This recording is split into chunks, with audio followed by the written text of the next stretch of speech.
Dalam Markus 2 ayat 17 dikatakan, bukan orang sehat yang memerlukan tabib. Ini perkataan Tuhan ya. Tetapi orang sakit. Aku datang bukan untuk memanggil orang benar, melainkan orang berdosa. Jadi saudaraku, kalau banyak beban berat saudara sibuk mengurusi hal-hal yang sebenarnya adalah pilihan bebas manusia, saudara hentikanlah itu. Pergilah ke tempat di mana orang-orang belum mengenal Yesus.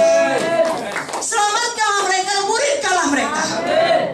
Ya, jangan sampai ditipu setan, disibukkan oleh hal-hal yang memang bukan bagian saudara.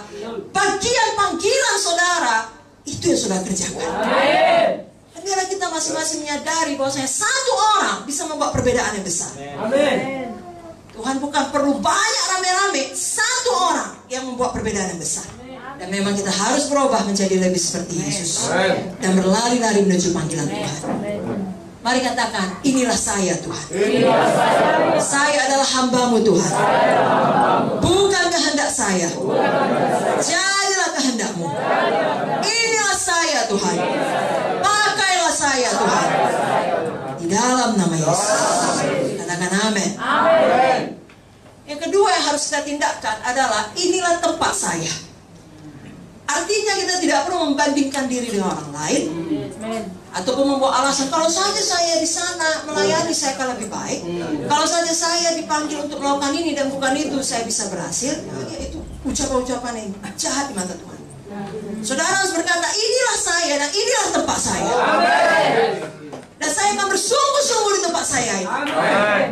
Dan saya akan terus tekun seperti iman Kaleb. Saya akan terus percaya seperti iman perempuan Sunem. Amin.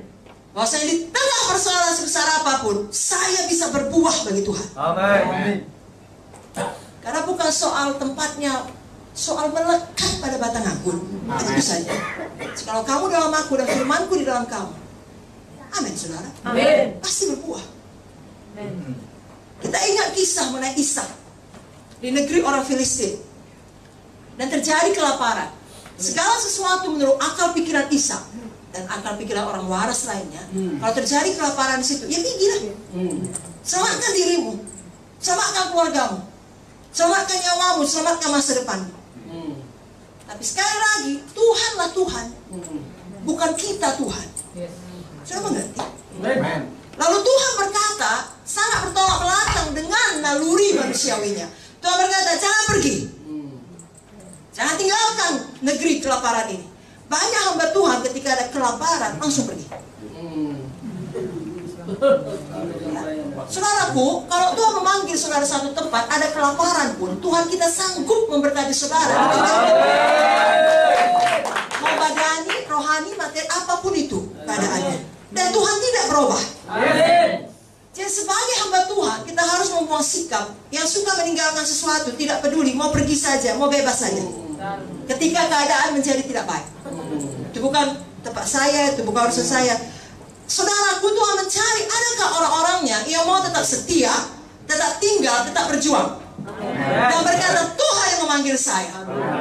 Lalu terjadi hal ini harus saya hadapi, ini harus saya kerjakan, ini harus saya selesaikan, tapi saya akan tetap setia karena Tuhan yang memanggil saya, bukan manusia. Saudara,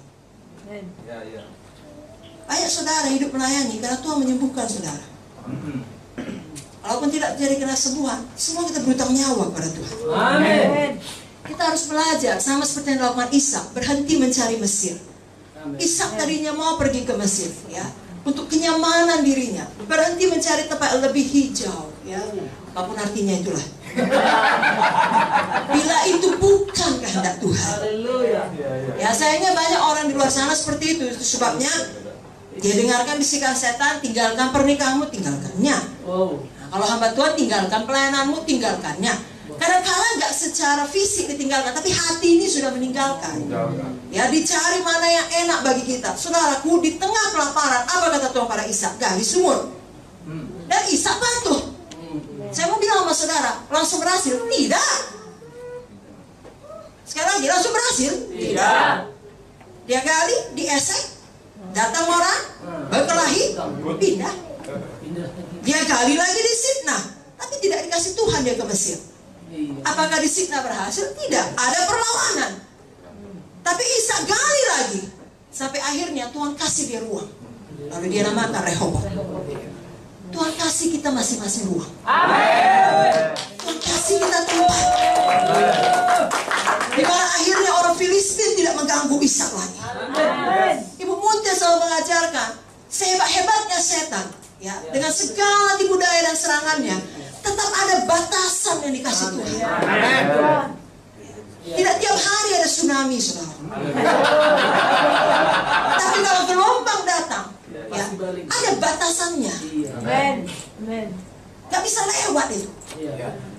Demikian kalau Rehoboam sudah Tuhan berikan, tidak bisa dia mengganggu lagi.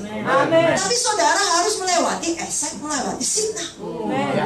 Sampai Tuhan mempercayakan Rehoboam. Dan harus ada komitmen dalam diri kita sekali lagi. Inilah saya, inilah tempat saya. Mau bagaimanapun kita akan menjawab seperti perempuan Sunam, all is well. Tuhanku adalah Tuhan. Bagianku